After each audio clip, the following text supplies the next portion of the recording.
One injured ankle may have put every layer of Drake Maye's protection on the clock. New England won, but this team has no business treating depth like a minor detail anymore. Patriots Nation, listen closely.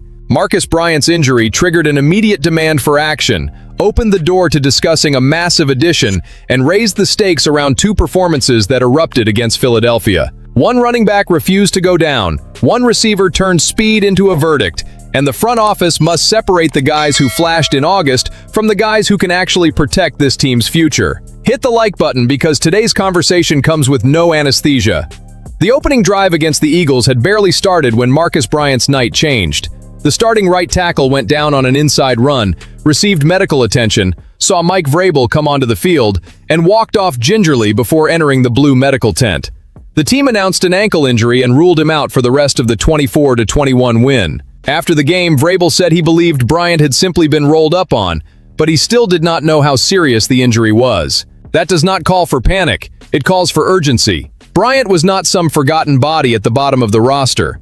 A 7th-round pick last year, he spent the entire camp climbing the competition to become New England's top backup tackle. He worked on both sides, took first-team reps when Will Campbell missed a practice, and showed the right mentality. Think like a starter before anybody needs you to become one. Against Philadelphia, Bryant opened on the right while Caleb Lomu lined up on the left. Rookie Demetrius Crownover replaced him after the injury. Crownover and Lawrence Metz sit among the leading backup options behind him, and that exposes the calculation New England has to make. Campbell and Morgan Moses anchor the starting group, but an NFL season never asks whether your first-choice plan looks good. It asks who steps in when somebody drops, and whether the offense can keep functioning after the change. I'm going to be hard on the Patriots here. You do not build around Drake Maye by hoping 5 linemen survive an entire season untouched. Ben Brown and Andrew Rupcich already left another preseason game with lower body injuries, and Rupcich landed on injured reserve. Bryant, the player who offered flexibility at both tackle spots, has joined that concern. The injury could be minor. The structural risk is already visible. Vrabel and his staff must evaluate the ankle, measure the progress of Crownover, Metz, and Lomu, and quickly decide how much real security they have. If Bryant returns soon, great. The competition keeps rolling. If his recovery threatens the opening weeks, staying passive becomes a bet against your own quarterback. That opening placed one enormous name right in the middle of this conversation. But Patriots Nation, this is where things get really interesting. Taylor Decker is available, and refusing to study this fit would mean shutting your eyes to a rare opportunity. Bryant's injury does not force the Patriots to sign anybody. It changes the math. Adding another high-level tackle might have looked excessive before, with Will Campbell and Morgan Moses leading the group.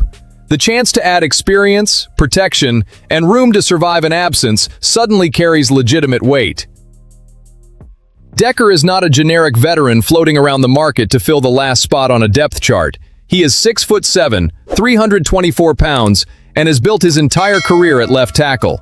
Detroit selected him 16th overall in the 2016 NFL Draft. He started all 140 of his regular season games and reached 145 starts including the playoffs. He knows every kind of pass rusher and protection trap.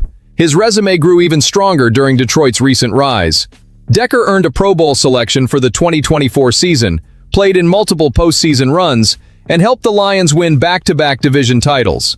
During the 2023 playoffs, he went 3 games without allowing a sack, gave up only 2 quarterback hits, and earned an 85.8 overall grade from PFF. Before the NFL, he was a consensus All-American, the Big Ten Offensive Lineman of the Year, and a national champion at Ohio State. That is elite experience, not a recognizable name living off the past. This possibility demands a cool head and hot ambition. Decker would have to accept the role New England can offer. Campbell and Moses remain the top tackles, so the money, physical condition, and expected snap count all have to line up.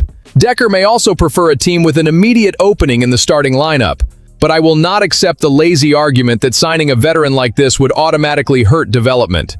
Development does not mean handing out snaps without resistance. Campbell could learn from somebody who protected the blind side for a decade. Crownover, Lomu, and Metz would have to raise their daily standard. Moses would gain another experienced presence for a long season. Maye would gain insurance capable of keeping one injury from forcing the entire offense to shrink its playbook. The deciding question is brutally simple. What is it worth to preserve the structure around your quarterback?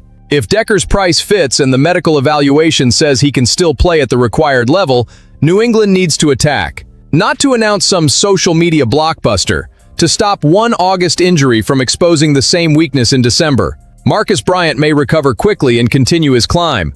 Adding Decker, if the fit is there, would still raise the floor of the room and give Vrabel options that feel much tighter today. Moves like this separate a front office that is satisfied with its original plan from one willing to correct that plan when football changes the conditions. The injury created the question. Decker made an answer possible. New England has to decide whether depth will be built on hope or backed by real protection. While the offensive line left New England with an uncomfortable question, Lan Larison did the opposite. He ripped answers out of an opportunity that could have disappeared quickly.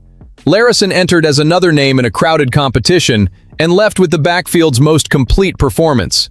He produced 74 yards from scrimmage, scored a touchdown, and added 54 on kickoff returns. That is 128 all-purpose yards when every snap felt like a full-contact job interview. The numbers tell part of the story. The way he created them tells much more. Larison carried 9 times for 33 yards and caught 3 passes for 41. On the play that truly woke up Gillette Stadium, he took a screen 28 yards while breaking tackles near the sideline. On another snap, he absorbed contact behind the line on 4th and 1 and still found enough power to move the chains. Then he scored a 2-yard touchdown in the 4th quarter to give New England a 17-14 lead. Vrabel called it a gritty, tough performance. That praise fits exactly what his coaching staff demands from the position. A backup running back cannot depend on clean blocking and open grass. He has to survive bad contact, provide an outlet in the passing game, contribute on special teams, and remain dependable when a play starts falling apart. Larison showed almost all of that against Philadelphia, and almost is the word keeping this competition vicious. According to PFF, he allowed 2 pressures in 5 pass protection opportunities. The touchdown cannot hide that. Drake Maye is the center of this project, and a running back who misses in protection can lose the staff's trust on one snap, even after creating 50 yards on others. Larison has to answer that weakness in the preseason finale against Cleveland. If he cleans up the read, his base, or the first contact, he can turn a strong candidacy into a roster decision that becomes extremely difficult to deny. Ramondre Stevenson and Travion Henderson appear safe at the top. Behind them, several players are fighting for maybe 1 or 2 jobs, while Reggie Gilliam still affects the equation as a fullback and special teams contributor. Jam Miller broke a 20-yard run. Hassan Haskins helped as both a runner and a receiver. Larison connected more roles in the same performance. At UC Davis, Larison produced as a runner and receiver, scored 51 offensive touchdowns, and broke all-purpose yardage records. The Patriots signed him as an undrafted free agent in 2025, but a preseason foot fracture ended his first year before the opportunity started. Against the Eagles, he finally showed why New England kept him around. I love that response because it attacks the roster's comfort zone. Names, draft status, and old projections lose power when somebody takes a hit behind the line and keeps moving.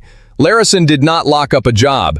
He forced every competitor to produce more and the coaches to reconsider any comfortable hierarchy. Foxborough, step into the war room with me. If only one backfield job remains, are you choosing Larison's explosiveness or the security of a more proven pass protector? Drop your answer in the comments. This decision is about which risk the offense can afford to carry. And while Larison won through resistance, another player attacked Philadelphia with far less patience.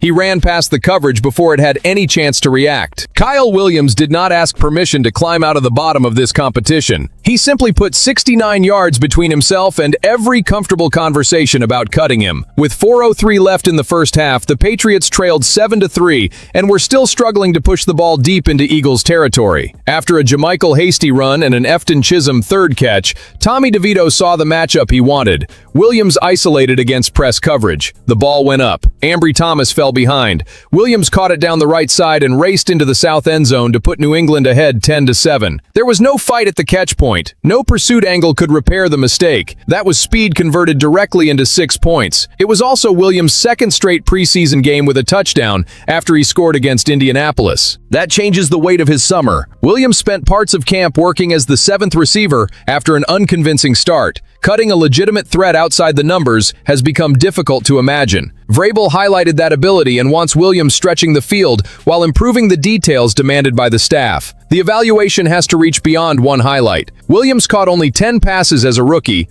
although 3 went for touchdowns. The straight-line speed appeared. Consistency beyond it did not always follow. At 5'11", he is not going to dominate every contested ball with size. He needs to keep improving at the top of routes, vary the ways he separates, and turn his strong release package at the line into production when a corner survives that first move. Chisholm called Williams a baller and said he has been working on more than go balls. That part has my attention. If Williams learns to threaten other routes, safeties and corners lose the freedom to anticipate the vertical shot, opening space for the rest of the offense. Williams described the competition as intense but healthy, iron sharpening iron. That is how this room must operate with the August 30th cuts approaching. Nobody earns a job with one play, but certain plays reveal a weapon that is hard to discard. Larison broke tackles to keep his night moving. Williams erased the need to sustain an entire drive. If this growth continues, the debate shifts from whether he belongs on the 53 to how often the offense should put him in position to set a coverage on fire. One injury exposed the danger, but fear cannot be the Patriots' response. Bryant deserves time and evaluation. Decker deserves a call if the financial and physical fit is there. Larison deserves another chance to prove he can protect Maye too. Williams deserves to be treated like a weapon, not a luxury. This win showed a roster fighting for solutions while the calendar tightens. My demand is direct. Vrabel and the front office must turn competition into real security. Patriots Nation, tell me what you think. What is the #1 priority right now? Adding protection, settling the backfield, or locking Williams onto the 53? Drop your answer in the comments, subscribe, and come back to follow the decision.